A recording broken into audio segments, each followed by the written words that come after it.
ప్రకాష్ రాజ్ కూడా చెప్తా ఉన్నాను, నాకు మీరంటే గౌరవం. I have extreme respect for you. కానీ when it comes to secularism, Prakash Raj garu, it is a 2-way, not 1-way. I have extreme respect for you. You know that. మీరు secularism is always 2-way, it is not 1-way.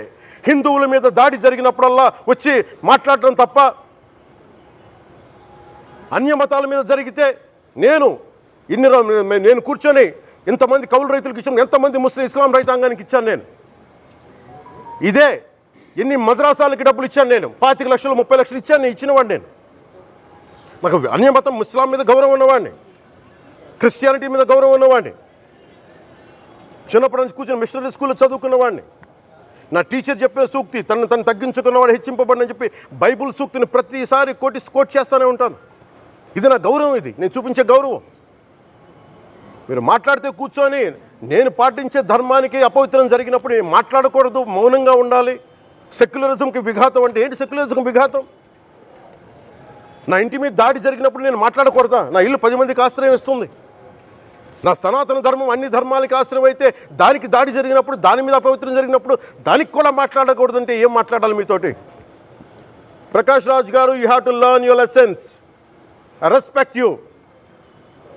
It's not just Prakash Raj Garu, all the people who thinks in the name of secularism, you're going haywire. Let me tell you guys, we are extremely hurt. Don't make a mockery out of our sentiments. We are deeply, deeply hurt. It's not fun for you, maybe it might be fun for you. It is not fun for us.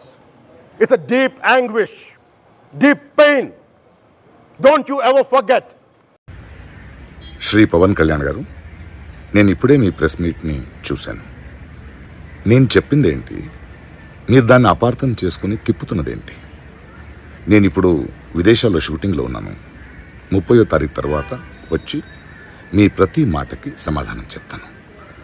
ఈ మధ్య మీకు వీలైతే నా ట్వీట్ని మళ్ళీ చదవండి, అర్థం చేసుకోండి please.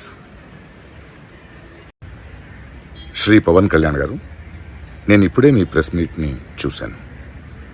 నేను చెప్పిందేంటి, మీరు దాన్ని అపార్థం చేసుకుని తిప్పుతున్నదేంటి?